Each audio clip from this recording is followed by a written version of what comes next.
Hello friends, ऐश्वर्यास recipe Marathi चॅनलमध्ये आपले स्वागत आहे। तर आज मम्मी चमचमीत अशी गवारची भाजी करणार आहे। पण त्याआधी जर तुम्ही चॅनलवर नवीन असाल तर चॅनलला सबस्क्राइब करा आणि सोबतच बेल आयकॉनवर क्लिक करा। चला तर मग रेसिपीला सुरुवात करूया। त्यासाठी गॅसवर पॅन ठेवला आहे। त्यात आता तेल घालूया। ह्या भाजीला तेल थोडं जास्त लागतं। आता त्यात गवार घालूया। इथे मम्मीनी गवार निवडून नंतर स्वच्छ धुवून घेतली आहे। गवार तेलात परतवून घेऊया। गवार तेलात परतवून घेतल्यामुळे गवारीचा कच्चेपणा थोडा कमी होतो आणि मग ती खायला पण तुरट लागत नाही। लो फ्लेमवरच गवार परतवून घ्यायची आहे।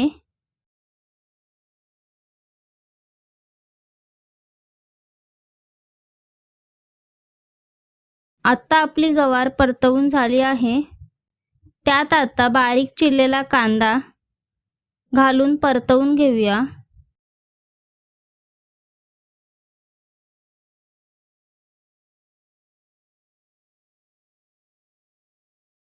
मग त्यात बारीक चिरलेला टोमॅटो घालून मिक्स करूया।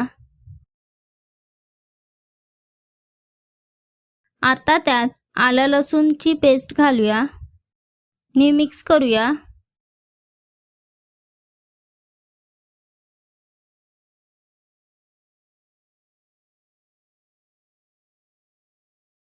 मग त्यात गवार पण मिक्स करूया।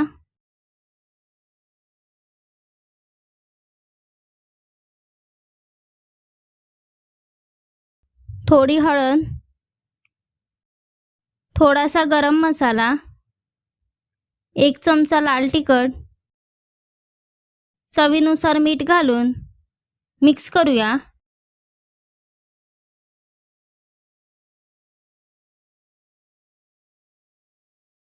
आता भाजी झाकण ठेवून 5 ते 6 मिनिटं वाफवून घेऊया। 5 ते 6 मिनिटांनंतर झाकण काढूया। आता आपण पाहूया आपली गवार शिजली आहे की नाही। गवार चमच्याने तुटते म्हणजे ती शिजली आहे। आता त्यात 1 चमचा आमचूर पावडर घालूया। तुमच्याकडे जर आमचूर पावडर नसेल तर तुम्ही चाट मसाला पण घालू शकता। आता मिक्स करून घेऊया।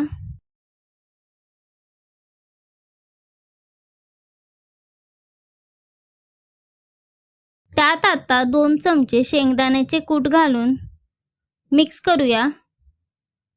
ही भाजी आपण पाण्याचा वापर न करता फक्त वाफेवर शिजवून घेतली आहे।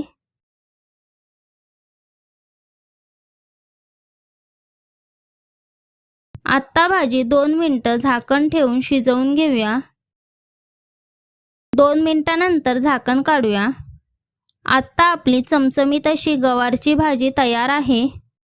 लहान मुलांना गवारची भाजी फारशी आवडत नाही। तुम्ही ह्या पद्धतीने एकदा भाजी बनवून बघा।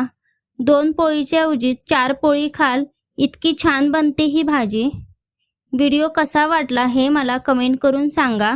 व्हिडिओला लाईक करा, शेअर करा आणि जर अजूनही चॅनलला सबस्क्राइब केलं नसेल तर चॅनलला नक्की सबस्क्राइब करा आणि सोबतच बेल आयकॉनवर क्लिक करा। धन्यवाद।